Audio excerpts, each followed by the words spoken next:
Mga kalingap, kumusta po kayo? Sana po kayo ay nasa mabuting pangatawan.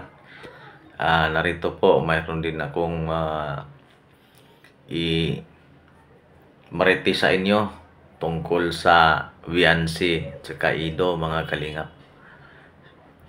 Si Viancy at saka Ido ay patuloy pa ring matatag ang kanilang pag-iibigan, mga kalingap. Baga hindi man isa publiko ang kanilang relation na sila'y magjowa na, pero sa kanilang mga aksyon talagang silang dalawa ay may relasyon na.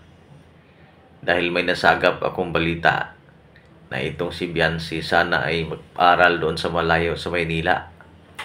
Pero sinabi ni Viancy, ayokong mag-aral doon, baka pagbalik ko may asawa ka na. Yan ang sinabi niya kay Ido, na binalita ko rin sa inyo dahil marites ako, mga kalingap.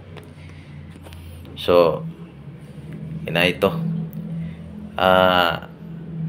May nasilip akong video na sila ay nagsasama na sobrang lambing at nakuhaan ng picture. Ganito, mga kalingap po, na ito palang si Viancy ay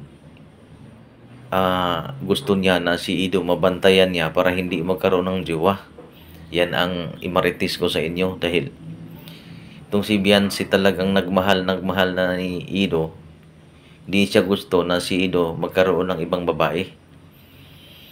Yan ang dahilan na nais niyang mag-aral sa malapit lang para ma-update niya si Ido at makita rin at madali niyang malaman kung ano ang mga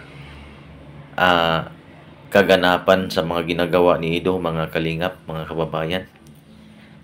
Yan ang tunay na ugali ni Viancy dahil gusto siyang magkasiguro na walang ibang babae si Ido.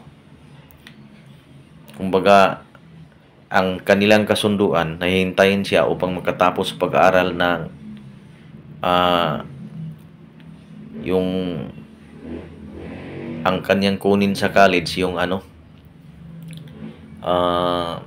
flight attendant or tourism pala. Yun. So, ito ang problema ngayon dahil naghahanap sila kung saan mag-aaral. Nung una. Ngayon, si Viancy ay di siya gustong malayo kay Ido. So, si Ido sabi niya, huwag ka na lang mag-aral dahil ako na lang bubuhay sa pamilya. So, parang joke lang pero totoo yun. So, gayahin mo lang si Jack. Si Jackie. Tapia Matubang, yung asawa ni Kalingap Rab. Gayahin law sa bahay lang, pagkatapos sasama sa vlog, pwede rin sa bahay lang mag-vlog rin. At saka kung magkaanak, doon lang daw sa bahay, ganun lang rin. Pero nais ni Viancy magkatapos dahil karangalan din siyang magkatapos.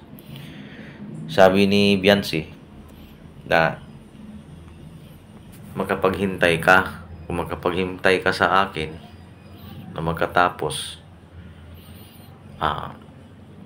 talaging tayo. So sabi ni Ido, hihintayin ko, maghintay ako dahil yan ang ginagawa ko mula noong pag-unang pag-vlog hanggang sa magkaroon sila ng relasyon. Kasi, mga kalingap, sa aking pagsaliksik bilang isang marites, mayroong bidyong nakita ko na silang dalawa tinatanong ni Kalingap Rab kung ano ba kayo, magjowa na ba kayo. Natulala silang dalawa, natamimi silang dalawa kasi mukhang may sikreto na silang relasyon, mga kalingap. Hindi lang isa publiko sa social media.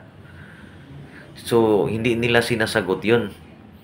Hindi nila sinasagot. Pero, umamin silang dalawa, umamin sila na mahal nila ang isa't isa. Yun. So, mayroong isang vlog na aking nakita na sinabi ni Ido na jowa na ba kita? Sabi din ni Biancy, iwan ko. Ayaw mo ba? So, ayaw mo ba? Sabi ni Biancy, ayaw mo ba? So, ibig sabihin, ayaw mo ba na maging jowa mo ako? So, ibig sabihin, wala nang ibig sabihin nun, kundi may sikretong relasyon na sila, mga kalingap. Ayan. Nais lang nila siguro, hindi isa publiko, baka magkaroon pa ng maraming bashers. Ganun. So, mula nung nagdibo si Biancy, wala pang tayong nakita o narinig na inamin nila sa social media, mga kalingap. Pero patuloy akong nagmarites upang malaman ko kung ano nang kaganapan sa kanilang relasyon. Pero mayroon akong sasabihin sa inyo na kahit wala sa camera, walang vlog, magsasama silang dalawa. At close na close talaga. Yan ang ang balita ko sa inyo. Ito, nakunan sila ng video ganun, sa isang lugar. Ayan, mga kalingap. Kasi, itong mga keyboys, pag lumalakad silang Biancy, may isang keyboys na kukuha ng video. Pagkatapos, yung video na yun, pagpistahan yun sa lahat ng mga keyboys upang mahati-hati yung mga informasyon sa kanilang dalawa. Ayan, Baga kung makita mo yan sa isang lugar na silang dalawa lang, ibig sabihin, magjowa na talaga yan. So, maghintay na lang na makatapos sa pag-aaral. So, kung 4 na taon ang pag-aaral, so si Ido ngayon is 30 na, mag-34. So, 35 na sila magkasal. So, ang matanda na ni Ido, 35, Pero, age doesn't matter, mga kalingap. Kung silang dalawa talaga ay nagmamahalan, masaya tayo kung magkatuluyan itong dalawa. Upang si Biancy rin ay magkaroon ng kasayahan sa buhay mula sa kahirapan ng bata pa siya. Dahil alam naman natin ang hirap sa buhay ni Biancy noon. Maglakad lang mula sa bahay hanggang sa paaralan nang walang baon. Ang hirap talaga. Lumuluha tayo pag kahit mahirap tayo, pag tayo makarinig sa ganong kwento, makakita sa ganong kwento, lumuluha tayo dahil sa awa. Ngayon na siya ay guminhawa na dahil sa maraming sponsor na tumulong sa kanya, ang nais ng mga sponsors at mga viewers na itong si Ido ay talagang sana sila magkatuluyan. Dahil nagkaroon sila ng tandem at love team na nagustuhan ng taong bayan, mga viewers at saka sponsors. Yan ang dahilan, maraming mga sponsors ang mga sumusuportang magbigay tulong. Yan ang dahilan na ngayon si Biancy nakatanggap ng malaking pera at saka bahay.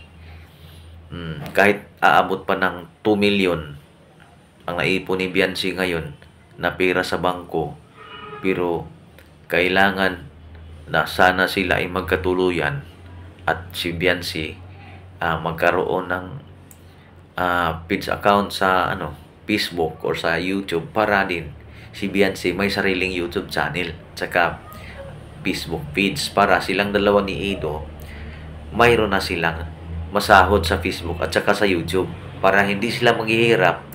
Tutulong na lang si Biancy sa kanyang magulang, ang mga kapatid. Yung sahod niya, ang sobra iipunin para sa kanilang pamilya. Para hindi sila babalik sa kahirapan, mga kalingap. Yun, so, kung sila ay magkaroon ng ganun, at successful sila sa kanilang ginagawa bilang isang vlogger na din, si Biancy mayroon ng sariling YouTube channel, at mag-asawa na silang ni Ido, talagang sumaya ang lahat ng mga fans, mga viewers at saka mga sponsors sa kanilang tambalan at sa kanilang love team. siguro hanggang siguro pagbuntis at pag-anak, patuloy pa rin iba-vlog ng Kalingap sila dahil sa hinahangaan ng lahat ng tao.